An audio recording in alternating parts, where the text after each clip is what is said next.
Hello everybody. Thanks for tuning in. Welcome to your October 2025 monthly forecast. So this is just like the beginning of the tape. Your forecast is after this tape, okay? Those of you who are new to my channel. And if you like this video, don't forget to subscribe, okay? And click on the notification bell. You'll be notified each time I upload something. Also, there is information in the description box below. There's a link to something called Ask Me a Question, which is for those of you who only want to know maybe one or two things about your chart. There's also a link to my website, and you can also just email me and ask me whatever it is you would like to know at zanezodiac@gmail.com. Okay? So, and a special thank you to all my subscribers, okay? Thank you for commenting and sharing and liking and your donations. Thank you so, so much. I really appreciate everything you guys do for me. Okay, and also everyone, remember that the weekly forecasts are now daily shorts, and there aren't always aspects between the planets every single day. Okay, so there won't be a video every day. So anyways, hey, special shout out, happy birthday to Libra and Scorpio. So, let's see here. The month starts off with Mercury moving into Scorpio on the 6th, and there's also a full moon on the 6th in Aries. On the 13th, Venus moves into Libra, also on the 13th. Pluto in Aquarius turns direct. On the 21st, there's a new moon in Libra.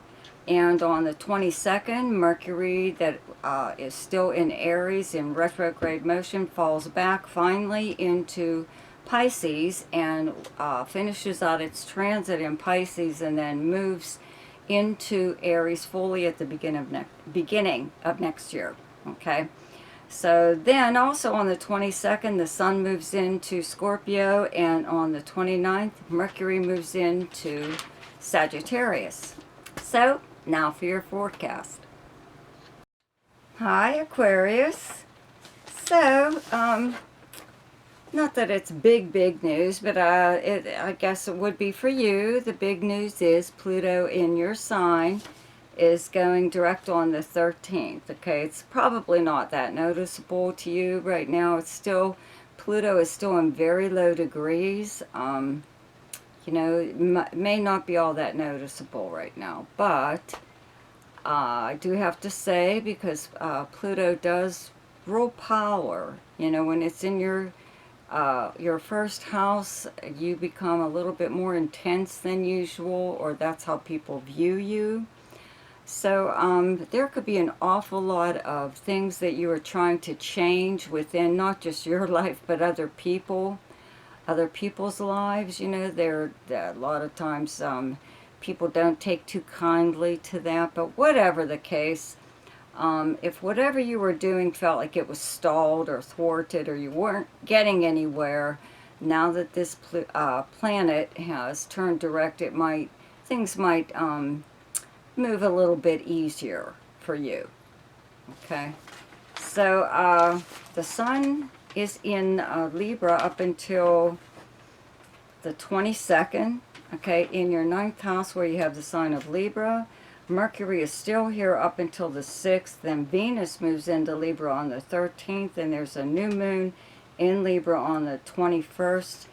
In your 9th house of long distance travel and communications, the house of adventure, media and publishing, higher learning, legal matters, foreign countries, people, languages, your philosophy on life, your spiritual and religious beliefs, your opinions, you know, many things here. Okay, so you know, the new moon here does bring a new beginning in this area. So you could be possibly starting a trip.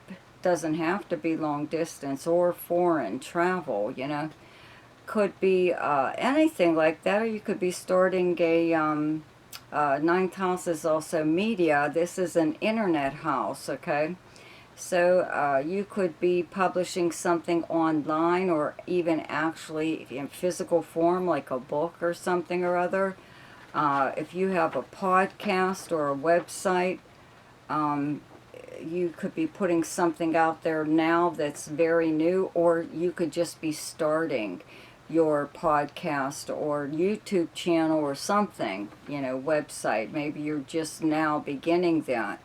Also, you could be taking a class or teaching a class, but it's for something that you've always wanted to know. It's not necessarily for work or, to better your position, possibly, maybe, but it's usually because it's something you would like to know.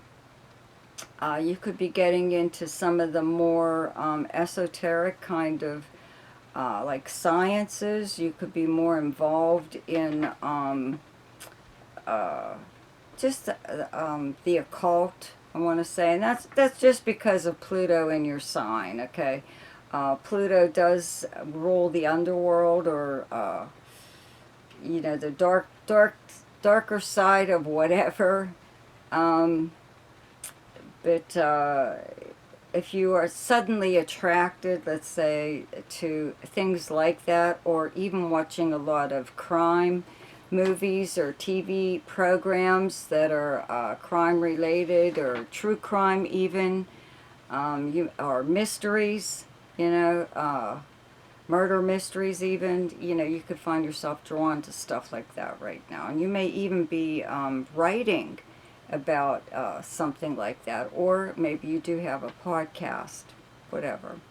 But anyways, so yeah, around that new moon could be the start of something new, a new adventure even. But you could even just hear from someone that you haven't heard from in a while that does live at a distance, possibly in another country, okay? There's also a full moon on the 6th in Aries in your 3rd house, which is directly across from your 9th house. These are both the travel and communication houses, but the 3rd house is local. Okay, and the full moon is around to end something. That's what a full moon does. Brings a problem to the surface so you can deal with it and do away with it. But I really don't see any kind of big problem going on here. You could possibly get some kind of communication, even a letter in the regular postal mail that, I probably wouldn't pay too much attention to it. The planet Neptune is still in Aries up until the 22nd. It is retrograde and it's falling back into Pisces. And your 2nd house, just like Saturn moved back into Pisces last month. So both these planets are finishing their transit in Pisces, and they will move into Aries at the beginning of next year. So they're going to be back in this 3rd house, okay? And the short period of time that these two planets were here over the summer could have given you an idea of what to expect. Could be something like with a neighbor even, somebody, or this is the house of siblings and cousins. One of them you could hear from, and this person is somebody you don't really, either don't have a lot in common with, or you just don't even get along with. So it's not that much of a big deal. It's no different than anything that you've already experienced with this person. It's just that now you're just like over it. Okay, you're done. You're done. So anyways, I do have to mention, up until the 13th, before Venus moves into Libra, it is still in Virgo in your 8th house of other people's money and resources. This is the house of inheritance and legacies. Money through means other than earning it, such as insurance payout, legal settlement, refund of some kind. Or an increase in credit, or a bank loan or something or other. So, while the sun is still in the 9th house of legal matters, there could be something going on there where you do receive something, some kind of settlement. But other than that, just having Venus in the house of other people's money and resources means that possibly someone is giving you money, lending you money, or even giving you something, or they've purchased something for you because they know that you collect this thing, or you would like this, whatever it is, you know, it could be something, clothing, you know, but they know that you would die, you know, if you saw it, you would really like something like this. So somebody could be just gifting you, okay? But money does come to, you know, attracts. When Venus is in a money house, like the 8th or 2nd, it will attract Venus-related things to you, and one of them is money, or anything art, or beautiful, or luxury items, stuff like that. And let's see here. The sun does move into Scorpio on the 22nd. Mars has been here since last month.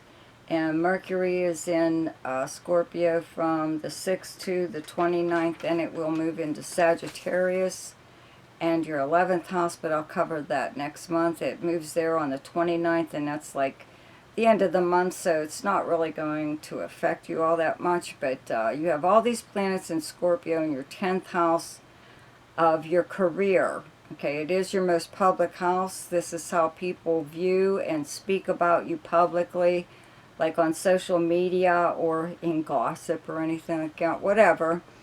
But it's how you're known by reputation, professionally and personally. Okay, so with Mars here since last month, you may have been vying for a position. You could have some kind of competition, maybe not, but even if you did, Mars does really well when it's in the 10th house, okay? You can hold your own. You are getting an awful lot of attention, especially when Mercury moves here, and then even more so when the Sun moves here, okay?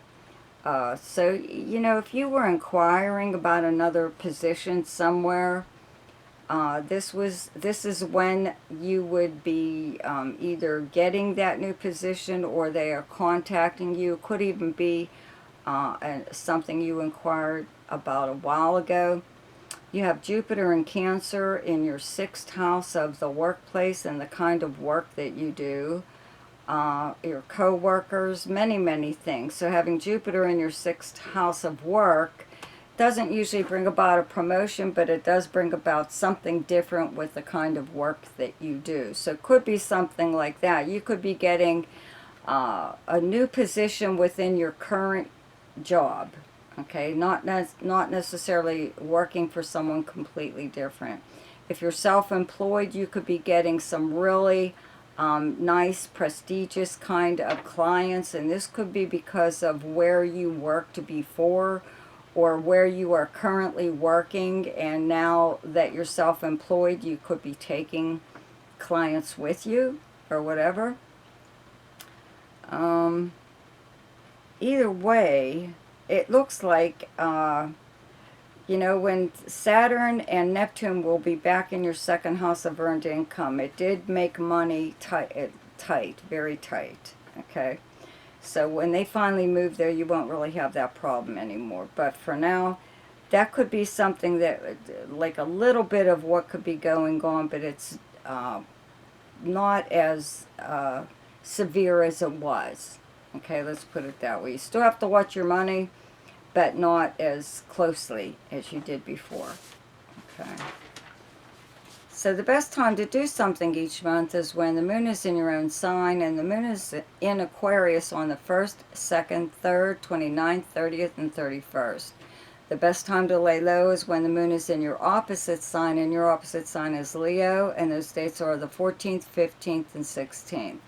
The best time for romance, recreation, creativity, fun, gambling and speculation, and anything to do with children is the 10th, 11th, 24th, 25th, and 26th.